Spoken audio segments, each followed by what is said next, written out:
pinggir sungai.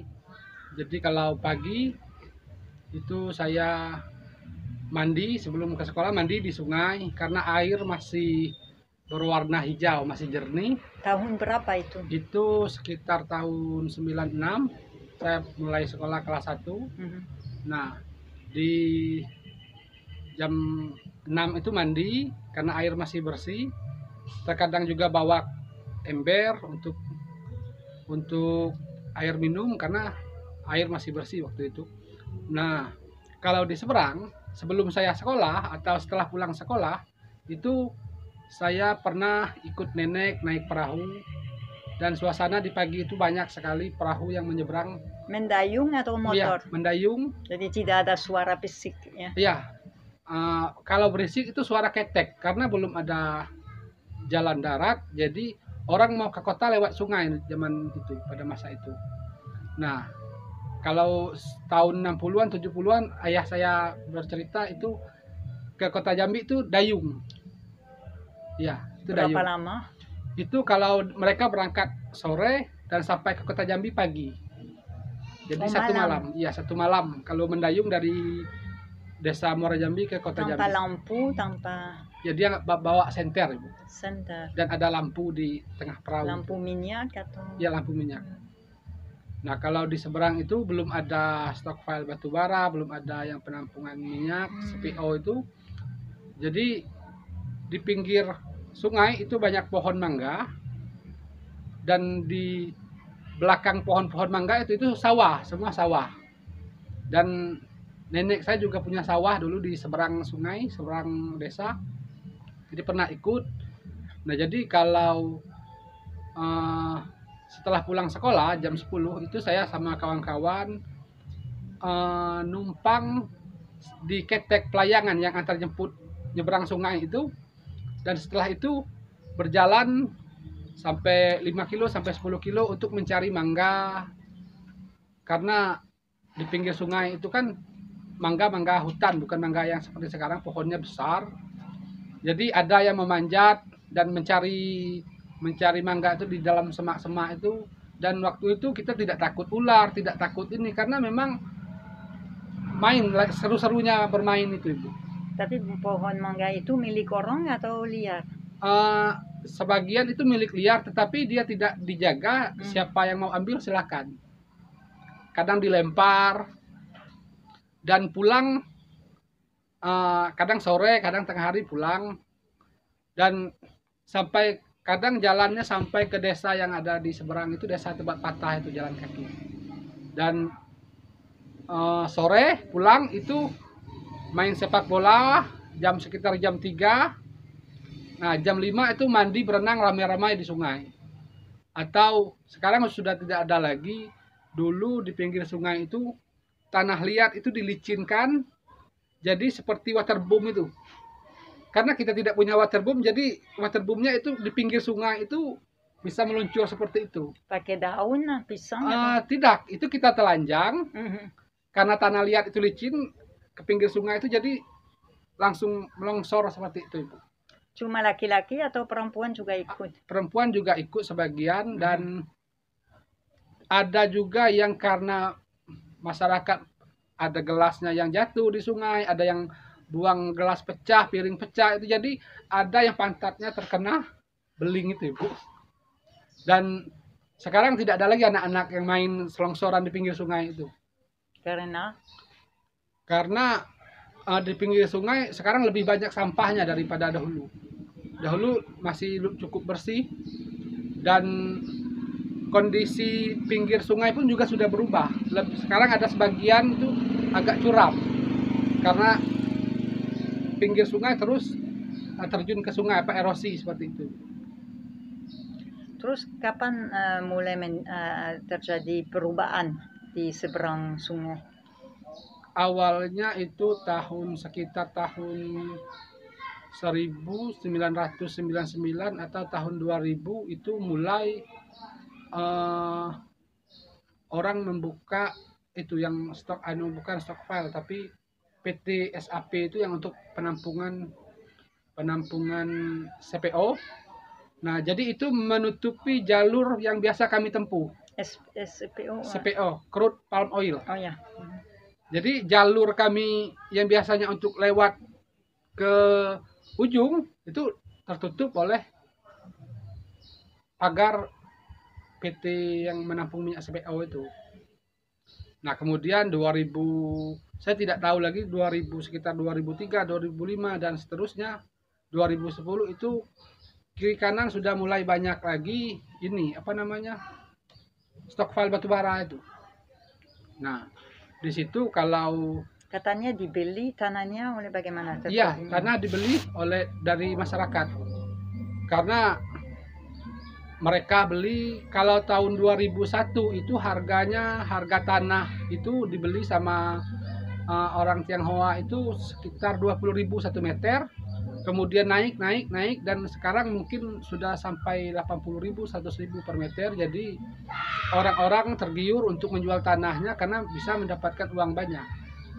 Nah, tetapi yang nenek saya itu juga punya tanah, tetapi dia jual bukan ke orang Cina, dia jual sama-sama orang kampung karena dia butuh uang untuk operasi mata seperti itu.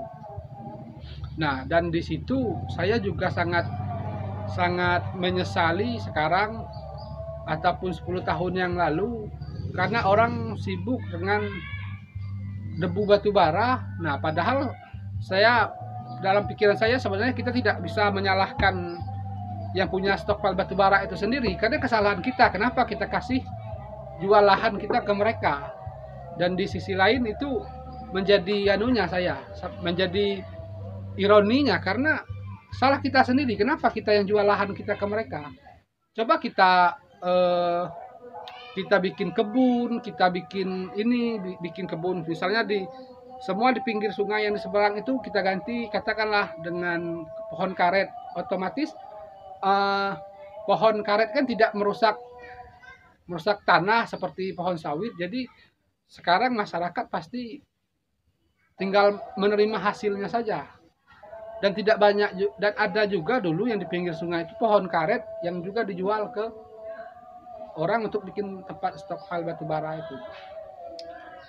Tapi katanya ada juga orang yang terpaksa menjual sawah karena mereka tidak punya akses lagi ke air irigasi. Ah, itu benar.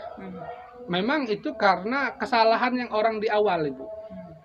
Jadi saya melihat seperti ini. Kita kembali lagi seperti zaman Belanda seperti itu. Terkadang-kadang sesama warga kampung, yang satu dia pekang atau makelar tanah itu, Ibu. Jadi makelar tanah menemui misalnya saya yang punya sawah di sana, sawahmu dijual saja harganya 50.000 per meter, mereka bilang seperti itu. Dan saya katakan, oh, saya tidak mau jual lahan saya. Dan dia membohongi saya, dia bilang nanti orang yang di sekitar, yang tetangga sawah saya itu, mereka akan jual semua. Dia bilang seperti itu, dan karena saya takut nanti saya tidak punya akses, akhirnya saya menjual, padahal yang lain itu tidak. Nah, terkadang itu orang kampung kita sendiri yang seperti itu. Dan akhirnya sebagian menjual, dan sebagian tidak punya akses lagi untuk ke ladangnya. Jadi mereka sebagian lagi terpaksa untuk menjual lahannya itu. Dan itu karena juga kurangnya peraturan dari desa seperti itu, misalnya tidak boleh menjual lahan ini. Dan orang yang setiap investor mau beli lahan, mereka selalu menjanjikan lapangan pekerjaan. Dan tapi pada kenyataannya sangat sedikit orang dari desa yang bekerja di sana seperti itu. Jadi itu kembali lagi ke pola pikir, mereka jual karena tergiur dengan uang banyak. Setelah uangnya habis, mereka jadi juga tidak kaya.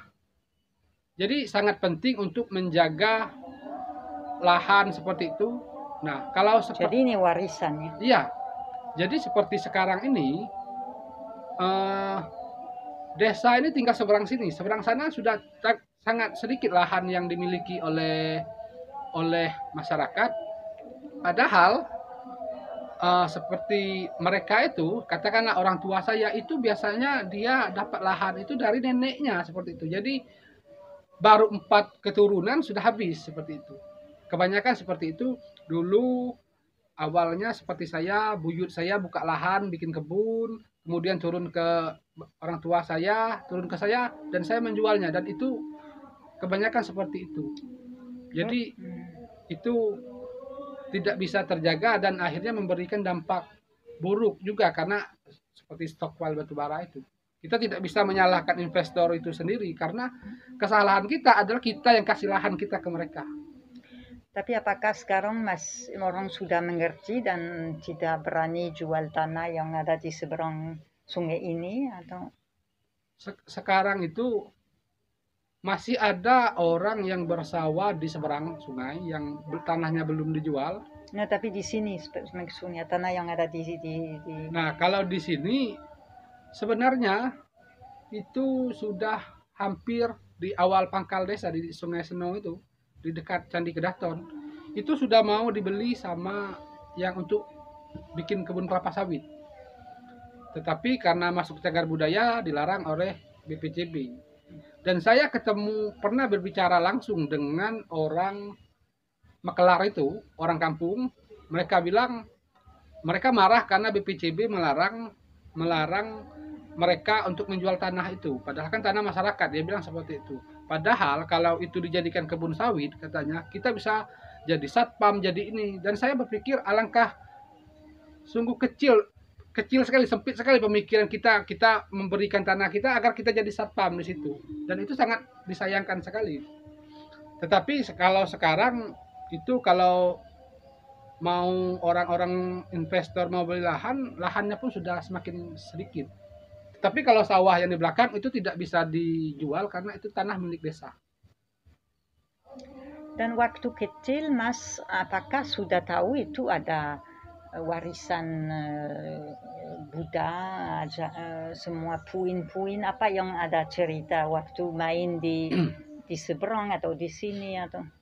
Jadi waktu saya kecil, sebelum saya sekolah umur 4 tahun, 5 tahun itu saya sering ikut orang tua saya ke kebun.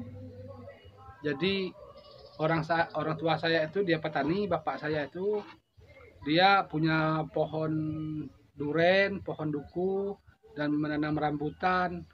Nah, kebetulan di kebunnya itu ada menapo. Jadi waktu saya belum sekolah itu saya tidak tahu apa itu menapo.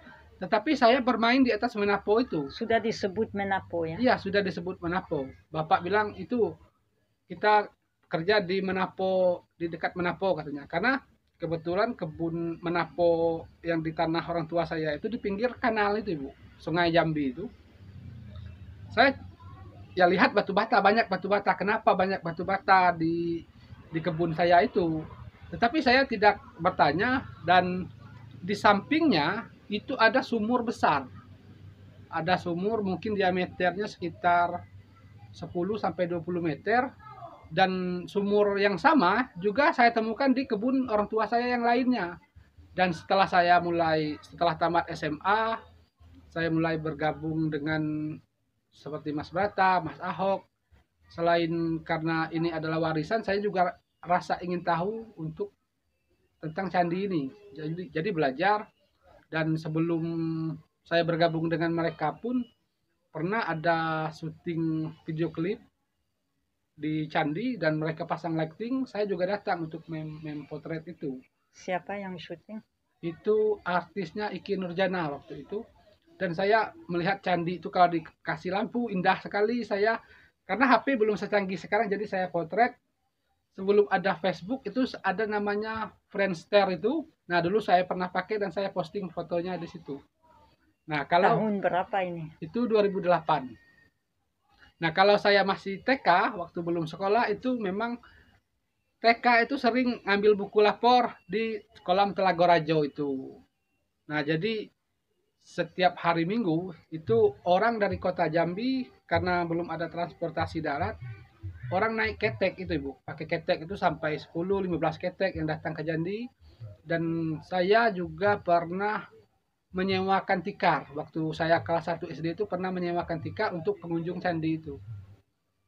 Tapi mereka sebutkan candi atau Bapak juga tidak pernah jelaskan atau orang di desa tidak ada yang omong tentang kapan itu mulai ada kesadaran oleh orang desa sendiri, penduduk sendiri bahwa itu sangat warisannya luar biasa atau sudah sadar dari orang tuanya. Wah, terima kasih. Awalnya kan kalau masyarakat di kampung ini kan tidak mengerti. Dia tahu candi, mungkin mereka sudah berpikir bahwa ini adalah peninggalan dari suatu kerajaan. Seperti itu. Dan Kerajaan apapun ya. ya, mereka tidak mengerti kalau zaman itu, karena Terima kasih, Mas. apalagi dengan yang namanya cagar budaya itu mereka belum kenal.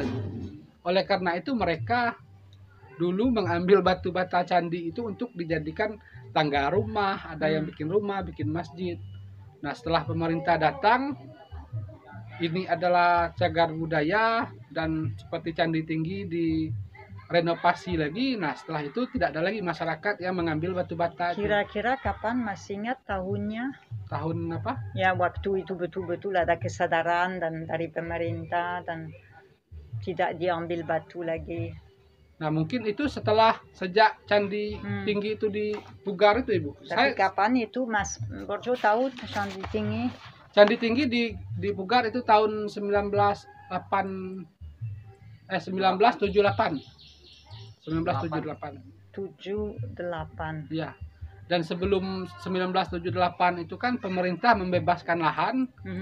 Nah, termasuk ada lahan orang tua saya yang dibebaskan, itu wilayah Candi Gedong itu.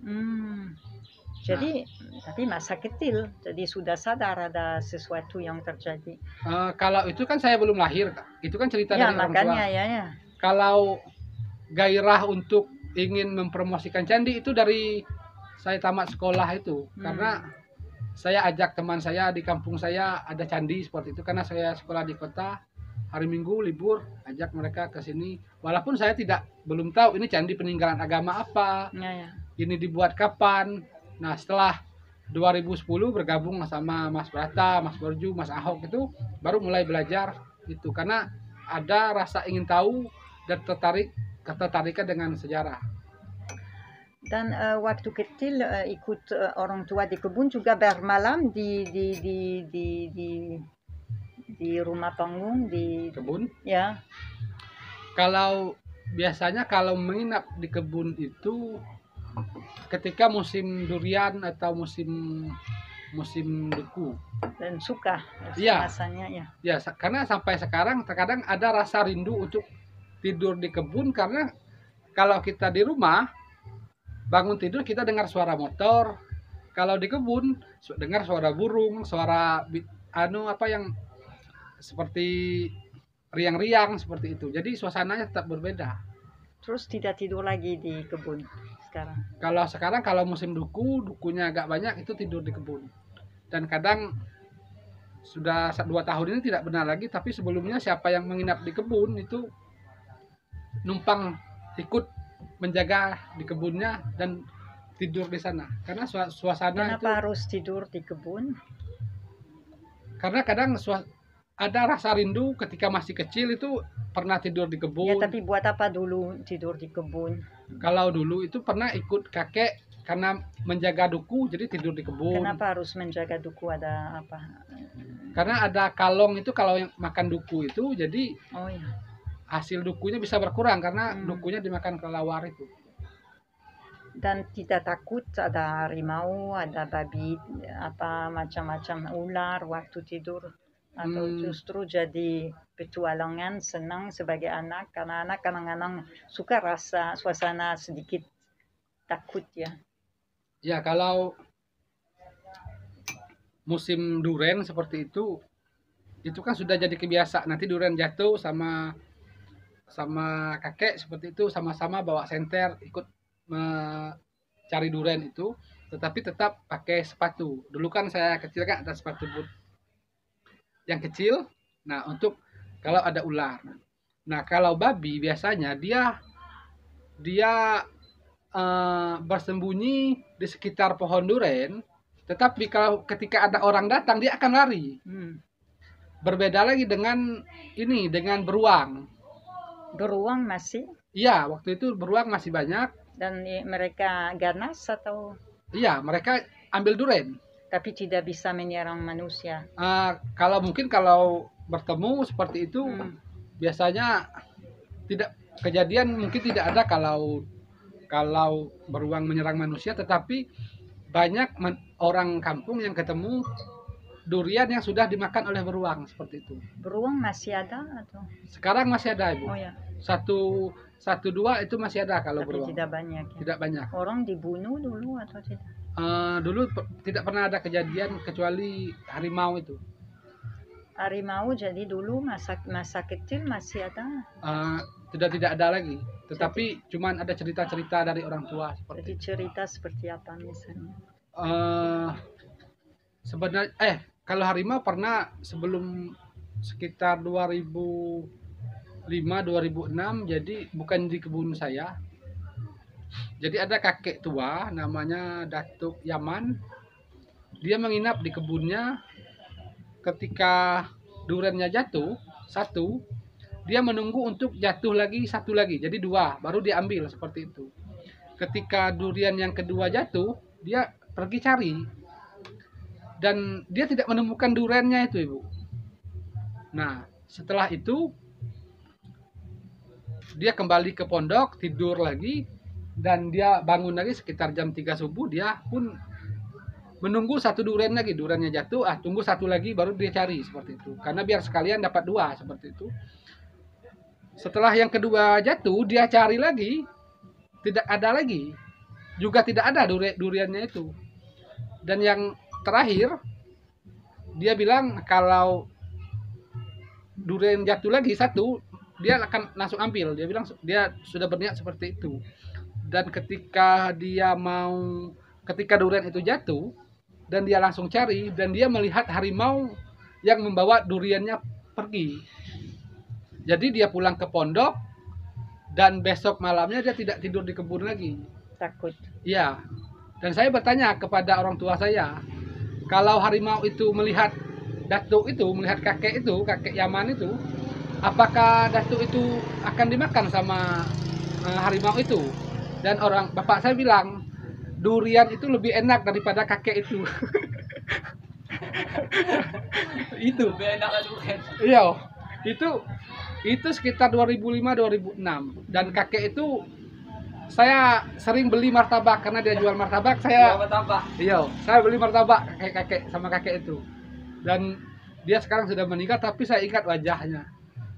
Dan ada cerita, saya lupa kemarin, orang yang pulang malam dan diserang harimau di mana? Ya. Oh, Dan dia apa ceritanya? yang Bapak Nimi. Hmm. Nah, kalau yang itu sekarang itu pohon mangga yang tempat orang itu meninggal dimakan harimau, bukan dimakan tapi dibunuh harimau, itu masih ada di seberang itu. Di seberang sungai. Iya. Kalau Ibu di depan rumah saya lihat seberang ada pohon mangga, di samping PT itu, nah disitulah tempatnya. Jadi saya tidak tahu nama datuk itu, cuman saya kenal sama anaknya. Waktu itu anaknya itu yang bernama Pi itu masih di dalam kandungan sekitar umur 4 bulan seperti itu, dan orang tuanya tinggal di seberang sungai, seberang desa. Oh, ada rumah di sana. Dia ada kebun karena kan ada sawah, kebun kan di seberang dulu kan masih punya masyarakat semua. Jadi katanya orang itu dia bisa bersilat dengan harimau itu. Jadi pada suatu hari dia Tahun berapa itu? Itu sekitar tahun 70-an, Ibu. Oh, jadi Mas belum lahir, tapi Ya. dengar ceritanya. Ya, banyak cerita itu.